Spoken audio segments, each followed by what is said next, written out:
All right. To continue on with our concentration and solutions unit, we're actually going to talk about how we can quantify how concentrated a solution is, and that involves calculating some things. So as a reminder, your concentration describes the amount of solute dissolved in a specific amount of solvent, and this is how we're going to quantify it. We're going to say whether it's grams per milliliter, we're going to say if it's moles per liter, maybe it's we're comparing how much solute we have based on the solvent, maybe we're comparing how much solute we have based on the amount of solution.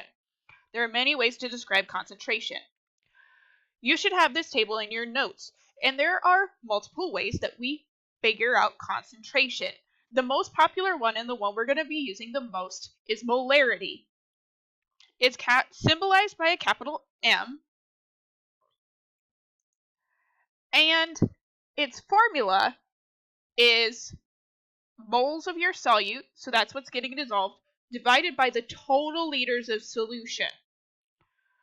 Molality is something that you might be familiar with from when we did colligative properties. That's symbolized by a lowercase m. So this is another case where those capitalizations are super important.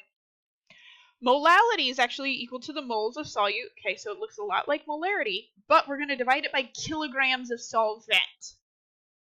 Okay, now we also do percent by mass or percent by volume, and they look about the same. So we either have grams of solute divided by grams of the solution times 100, because that's how we get percent, or we have milliliters of solute divided by milliliters of solution times 100. There's also mole fractions, which is capitalized by, or symbolized by a capital X. Those are important because sometimes when you want to find concentration of gases, you actually need to use the mole fraction. And so that's equal to the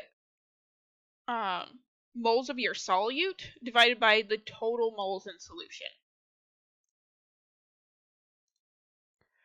So for our practice, we need to find the molarity of a bleach solution containing 9.5 grams of NaOCl, so that's sodium perchlorate, per 1 liter of the bleach solution.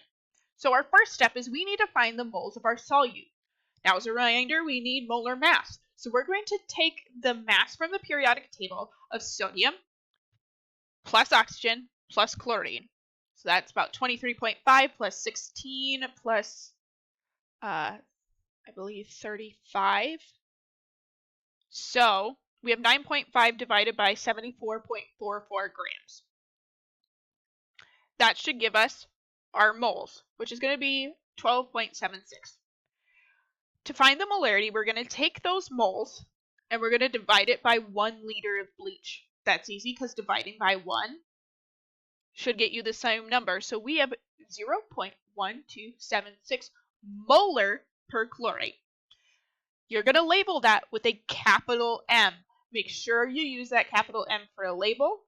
Remember that labels are a good portion of what I am assessing you on, because that tells me you know what you're talking about, not just blindly typing in numbers.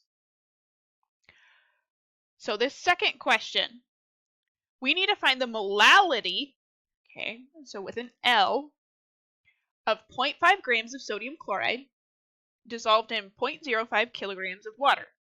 So we're going to find our moles of solute. So we're going to take sodium plus chloride, so 23.5 plus 35. We have 58.44, so 0.5 divided by that gives us that number. Keep that in your calculator, okay? Now we're just going to divide it by our kilograms of solvent, which is water. So that should get us 0.7 molal. So that's a lowercase m. Pay attention to your labels. Now, we need to find how many moles of sodium chloride are needed to make a 3 liters of a 0.45 molar solution. So now we're working backwards. So we're going to rearrange our molarity formula, which is moles of solute divided by liters of solution. So we're going to rearrange it to figure out what the moles are. Okay, so like I said, molarity is equal to moles of our solute divided by our liters of solution, but we want to get moles by itself. So I'm going to multiply each side by the liters of solution. So what we should have is our moles of NaCl should be equal to our molarity times our liters of solutions. So we should have 4.5 molar times 3 liters, and that gives us 13.5 moles of NaCl. And that's all it asked for. Now, it could have asked us for grams of NaCl, which is much more useful to us, and that would probably be what you would look to use if you were making up a solution in the lab. We're going to do the same thing. 2 moles of sugar are dissolved in water to create a 1.3 molar solution. What is the volume of solution? So this time we're going to still use the same formula, but now we're going to rearrange it for liters of solution. So what we should have, I'm going to multiply each side by liters, and then I'm going to divide each side by molarity. And so our liters of solution should be equal to our moles of NaCl divided by our molarity. So we have 12 moles divided by 1.3 molar. That gives us 9.23 liters. Helpful homework hints, okay? This is going to be in your homework. I am going to post a key. I'm also going to post a hints doc for your practice problems. You always want to use liters for volume when finding molarity. So milliliters divided by 1,000 gives you liters. Remember to do that. Read carefully so you don't mix up molality and molarity. If you need to get grams per percent mass, you're going to assume that you have 100 grams of solution. It makes it pretty easy.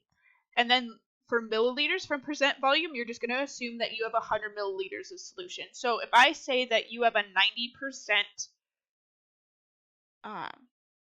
90% isopropyl alcohol solution by volume, that means for every 100 liters you have 90 milliliters of isopropyl alcohol and 10 milliliters of water. Please email me any questions that you have. Thank you for watching this video for today.